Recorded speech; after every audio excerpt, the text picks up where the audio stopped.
So anyways, sis really did try it. And you know, really now that I think about it, like she really did try me. And honey, what we not gonna do is that, okay? So hey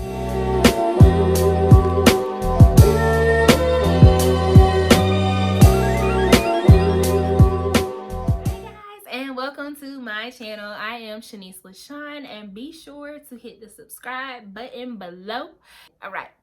I am a interventional radiology nurse. I have been doing travel nursing. So just to kind of sum up what's going on, I actually was at a current assignment. My last assignment was in Atlanta, Georgia. It was in a vascular lab. So pretty much I did fistulograms, arteriograms, which are pretty much cases where you work on legs all day to open up blood vessels, but we can get into that in a whole nother day. Not really my favorite part about being in radiology. I don't really care for a lot of vascular cases. Not that there's anything wrong with it, but it's just not my thing that I'm like crazy about. So specifically for this case, for this lab or hospital, I did vascular cases all day, so I worked with vascular surgeons all day.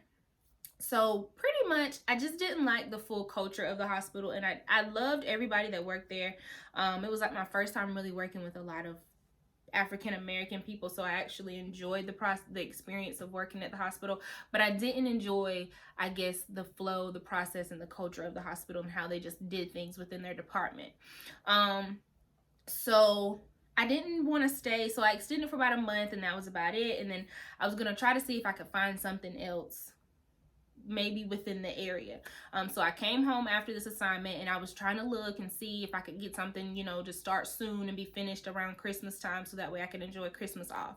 So I ended up reaching back out to my recruiter that I had for my first travel assignment, because I didn't go with her on my second one. So I reached back out to her and had her kind of start looking.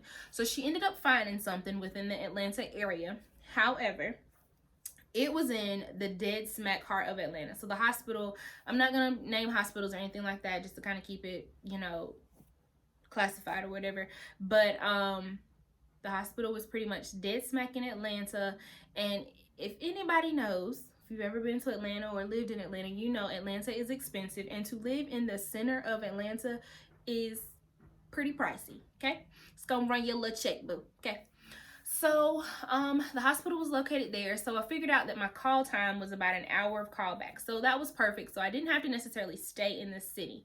However, also, if you know Atlanta, you know Atlanta traffic is not anything that you want to play with. So if you're going to be on call for something, or you need to be within distance of something, you probably need to be close. So I find the assignment, I apply for the job. So you have a whole process, which I can explain for that later. But I go through the process, end up getting an interview back. And the same day that I got the interview, she offered me the position. So one thing that kind of red flagged me that I should have knew something was wrong was she really didn't say much about the department. She just kind of said, I have to get somebody hired soon, because if you can get started on a specific date, then I want you to come on this date, because I have to get somebody hired because my staff is dying. So that was kind of like a red flag, because she didn't really explain much about the lab, how many rooms, how many staff, what's called, like how does that work. She just needed to get somebody in the door. So that's a red flag if they can't take the time to just, you know, interview you, and they're kind of just taking anybody at that point. But I didn't really, you know, question it, because, you know, a lot of times when you walk into a travel assignment, you really don't know what you're getting yourself into. Anyway, so ended up going to the ended up getting the job. She offered me the job, and they sent the contract over. Apparently, when my recruiter got hold of it, she ended up trying to get all the logistics together, trying to get the contract, the call, all that stuff together, so she could send it over to me. So she sent it over to me. I think she sent it about 8 a.m. 8 a.m. And normally you have about 48 hours until you can kind of decline or say yeah or no, I'm not gonna come. So when you get the contract, you have about 48 hours to make a decision.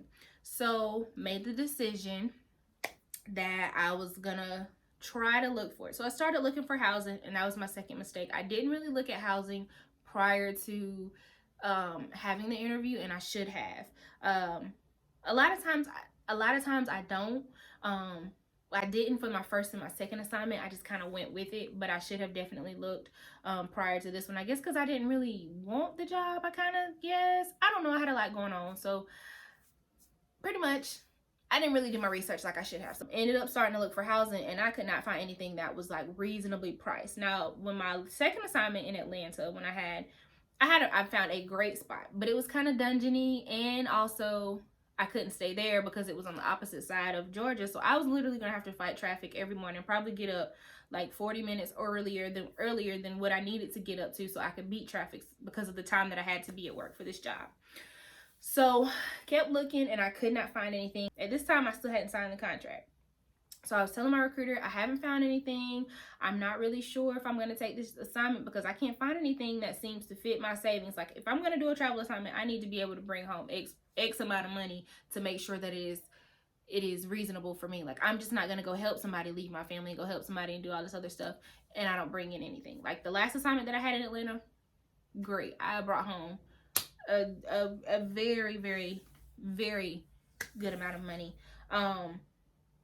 But if I'm gonna do it, it has to be for a good amount of money and good reasoning. So ended up telling her that I don't have anywhere to stay right now. I'm still looking, but that doesn't mean I'm not gonna take it, but I'm gonna look. So fast forward, I'd probably say about maybe the next day, probably about 28, 30 hours into after receiving the contract, maybe, letting her know, looking for housing. I still don't see anything that's worthwhile. I'm not really sure.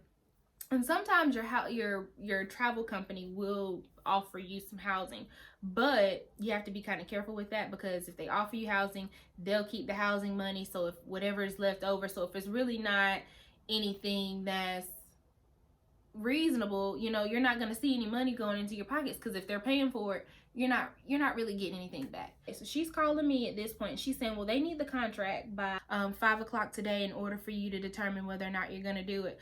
First off, I still have a whole 48 hours before I decide it. I still have a couple more hours before I can officially say something. So I explain that to her, and I tell her, and she's like, well, I know, I understand, but they send it out early, and apparently because they sent it out early, that was their 48 hours, so they need to know by 5 o'clock p.m. if you can take the assignment or not. And I'm like, well, I don't really know if I can because I don't have housing. So then she starts going into this whole, well, how about you sign the contract and, how about you sign the contract and you actually just go ahead and we'll find housing for you later. No, ma'am. Biggest mistake. So I signed the contract. I know, big mistake. Signed the contract. Biggest mistake that I probably should have done. Did have done. So anyways, so she's on the phone with me, and she's like, just go ahead and sign the contract. So I signed it, sent it back. Still had still had no housing at this point. So I'm still trying to find housing. And at this point, I'm like, I probably shouldn't have signed it. So I get on the phone with her, and I tell her that I'm not comfortable at all. Like, I'm not comfortable with signing something that I don't have full control over. Like, at this point, I'm just signing a contract, and now I'm just saying, okay, I'm gonna go, and then I don't even have anywhere to stay. And living in Atlanta, like, it's impossible with my type of job, because I work Monday through Friday sometimes. I can't really go home like a normal nurse would, where I work my 3 days and then I go home. Like, I have to live at this place pretty much for the 13 weeks because I'm there. Now on the weekends I can go home and this and this and that, but pretty much I am there Monday through Friday. So I need to be able to live comfortably in this place and feel comfortable. And I have an animal with me that I bring. So she has a dog.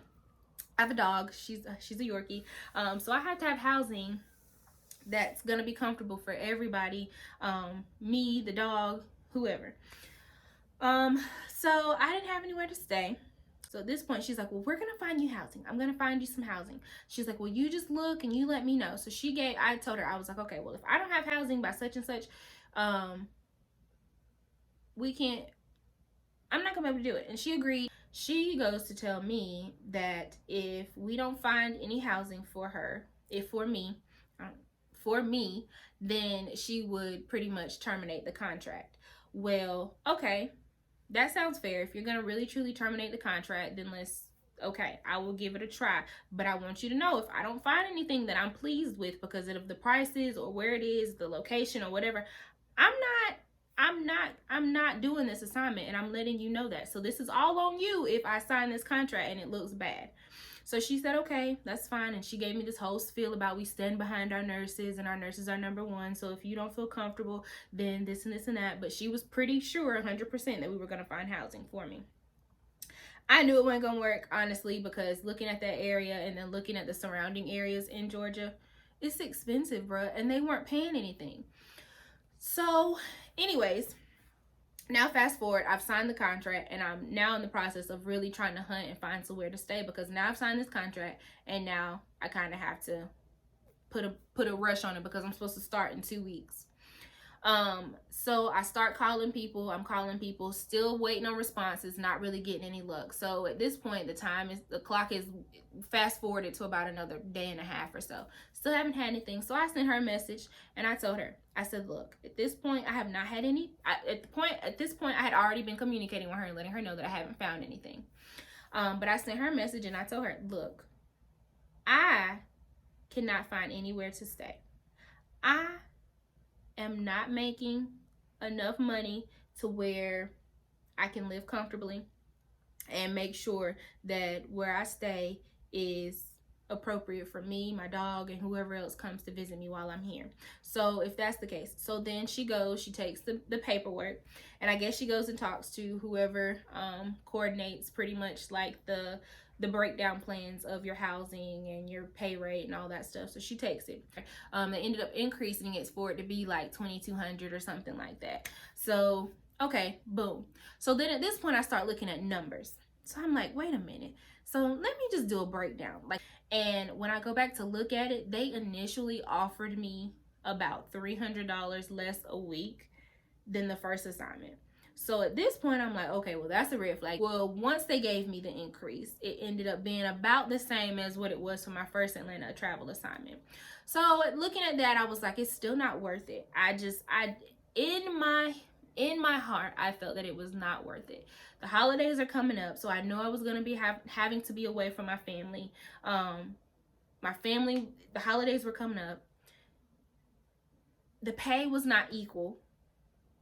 And then I'm in the smack dab of Atlanta, so I'm going to have to fight with traffic and have to fight with just everything else. The traffic, just getting up early in the morning, commutes and all that stuff. It wasn't worth it. So ended up calling her and letting her know. I sent her a message. I called her and told her, I don't think I'm going to be able to do that. And she said, okay, well, I'll give you till the end of the day at 5 o'clock. And at this point, I'm getting agitated because, sis, I'm sitting here telling you that I do not have a place to stay and I have exhausted everything possible. So what is it that you do not understand?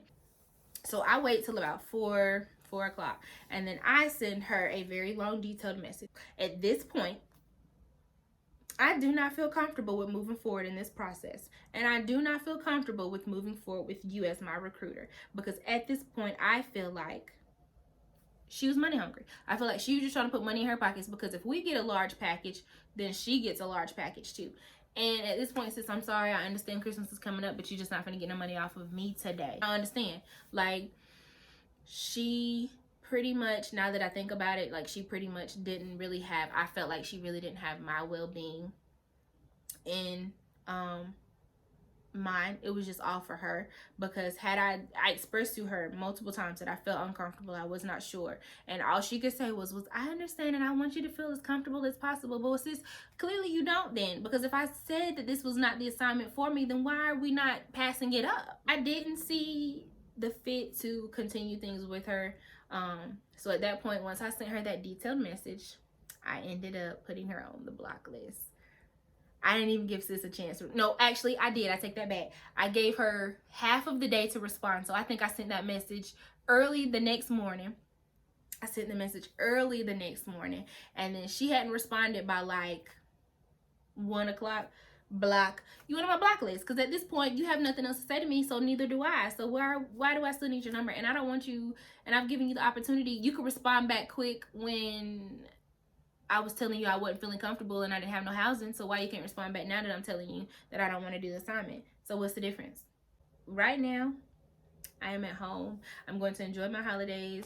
I'm just going to work PRN at my home hospital, and actually it's been working out great. I got new opportunities, hopefully, that might be coming through, hopefully. So we shall see, but definitely won't be going back with that travel company ever again, because I had to put sis on the block list because she just wasn't getting it.